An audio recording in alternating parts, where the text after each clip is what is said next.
Bonjour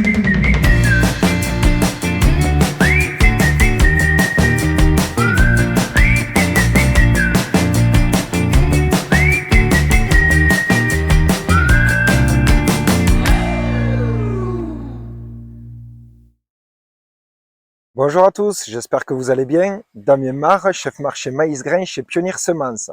Alors aujourd'hui on se retrouve pour une nouvelle vidéo en Alsace. Alors d'habitude je vous amène voir des parcelles impact recherche avec toutes les variétés pionniers dans différents lieux. On a parcouru un petit peu toute la France ensemble.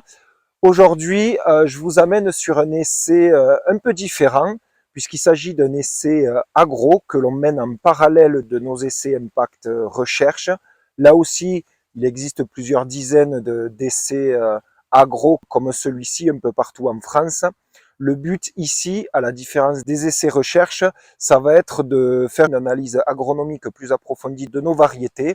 C'est par exemple des essais où on va tester nos hybrides à plusieurs densités, comme c'est le cas ici sur cet essai, et ça peut être aussi des essais écartement de rang, 40, 45, 60, 75, 80. Donc voilà, on mène en parallèle ces essais agro car, vous le savez, c'est hyper important pour nous chez Pionnier de bien connaître nos variétés et en termes de positionnement, de savoir dans quel contexte on peut mettre tel hybride à telle densité. Ça fait partie du diagnostic Pionnier et de notre connaissance produit auquel on tient fortement chez Pionnier. Voilà, un essai qui montre tout le travail que l'on mène sur la connaissance de nos hybrides pour s'adapter au mieux au contexte de vos parcelles.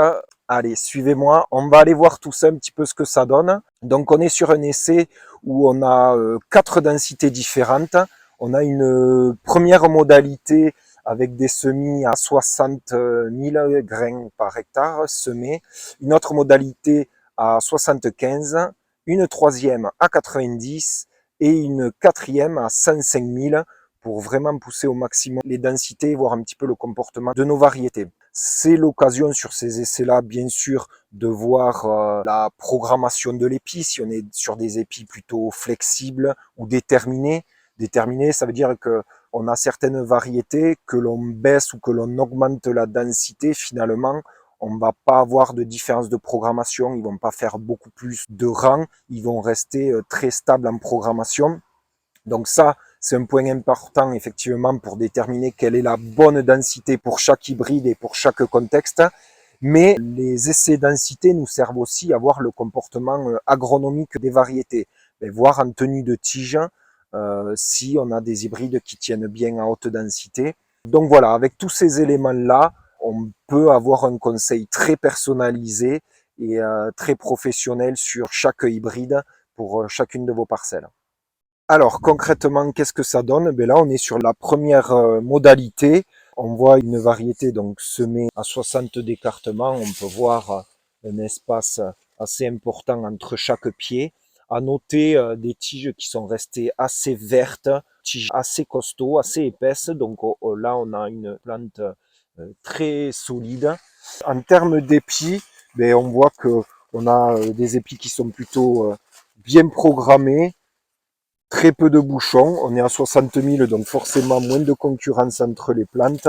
Donc globalement, on a quelque chose de très homogène. Donc voilà un petit peu ce que ça donne à 60. On va aller voir les autres modalités en suivant, notamment la prochaine qui est le semis à 75.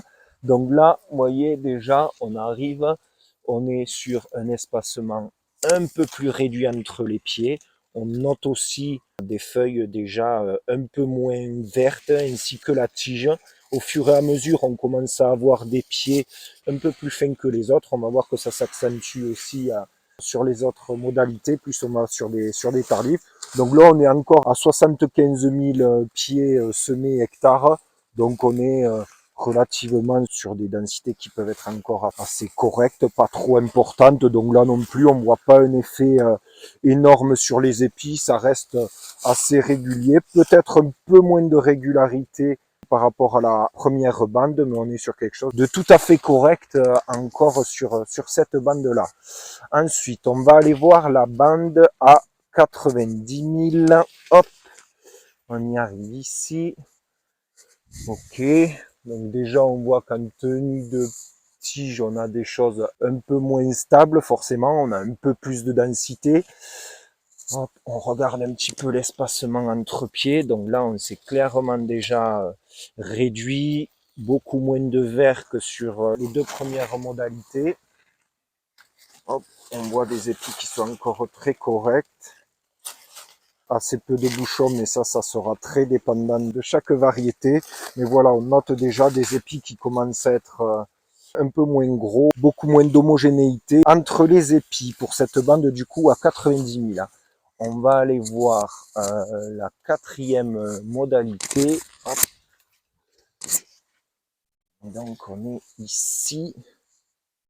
Ok. Donc là, vous voyez déjà en tenue de tige, on est sur quelque chose de beaucoup plus brouillon. On voit que les pieds dansent un petit peu. Je rappelle, on est à 105 000, donc il n'y a rien d'anormal à ça. Selon les variétés, on verra des différences, c'est clair. Et là, on est sur un espacement entre pieds, vous voyez, qui est très réduit, de temps en temps même vraiment serré. Hop, comme ici. Là, encore une fois, on voit de moins en moins de verre sur les pieds. Hop. Et là, clairement, on commence à voir l'apparition de bouchons en bout d'épi. Les programmations sont plus du tout les mêmes. On se retrouve avec des pieds plus chétifs, donc tenue de tige moins bonne, on l'a dit. Des épis avec des programmations, voilà, un peu plus réduites. Donc voilà, pas mal de différences. Bon, on a vu des hybrides qui pouvaient être différents. Là, l'objectif, c'était surtout de voir concrètement ce que ça peut donner en termes d'espacement entre les pieds et voir un petit peu le comportement des plantes qui varient. Donc on l'a vu sur la tenue de tige, sur le stay green que l'on appelle, voilà, la capacité à avoir un feuillage qui reste vert le plus longtemps possible. Et je vous ai fait un petit exemple là avec trois variétés pionnières du coup que l'on a à la gamme, trois variétés Aquamax où à chaque fois donc vous avez la première variété ici, P9255, une autre variété Aquamax ici au milieu, le nouveau Aquamax P92 440, et une variété Aquamax aussi, historique de chez Pionnier, le P9300. Donc à chaque fois, les quatre épis correspondent aux différentes densités. Le premier 60 000, 75, 90 et 105 000. Donc on peut voir déjà sur la première variété, par exemple le P92 55, qui est une variété plutôt avec un épi déterminé, c'est-à-dire que voilà, selon les densités, ben, on peut le voir, il a une programmation qui varie pas énormément. On voit juste le simple effet de la densité que on a d'un remplissage jusqu'en bout d'épi qui est de moins en moins important. Bon, hein, c'est normal, on a ajouté quand même entre chaque bande 15 000 pieds hectares. Mais là, par exemple, on a typiquement l'exemple d'une variété qui tolérera très bien les hautes densités, surtout qu'en agro, on est sur un aquamax, donc on est sur de très bonnes agros. Donc là, par exemple, vous avez un hybride sans problème que vous pourrez monter jusqu'à 105 000 pieds par hectare sans problème. Deuxième variété, déjà on voit un peu plus d'effet de la densité avec des programmations qui se sont un peu réduites, notamment sur le 105 000. Donc là, on est sur une variété qui aura une programmation assez flexible. Donc globalement, le commentaire qu'on peut faire, c'est que par exemple pour le 92 440, c'est pas une variété qu'on aura besoin de forcément monter en densité pour aller chercher de grosses performances. Après, il faut toujours faire le ratio entre bonne programmation et bonne densité pour avoir un maximum de grains à l'hectare. Et là, globalement, selon les conditions, mais en irrigué, vous voyez, sur des densités de semis à 90 000, on est sur quelque chose de tout à fait correct, pas encore énormément de bouchons. Donc sur ces potentiels irrigués, la densité de 90 000 sera une bonne chose. Troisième exemple, là aussi un peu différent. Donc là, c'est le 9300, variété Aquamax également. Donc là, pour le coup, on voit que c'est une variété qui réagit très fort à la densité. Donc globalement, quand on regarde par rapport aux autres variétés, on voit que celui-ci, c'est certainement celui qui a fait les meilleures programmations à 60 000. Ça reste très correct à 75 000. À 90 000, on sent déjà qu'on commence à avoir des petits stress avec un bouchon en bout d'épi. Et là, bon, globalement, à 105 000, clairement, c'est un hybride qui réagira pas du tout bien à de haute densité. Donc là, on est typiquement sur un hybride à épi flexible. Donc voilà, ça, c'est un hybride globalement qu'on n'aura pas besoin de beaucoup pousser en densité.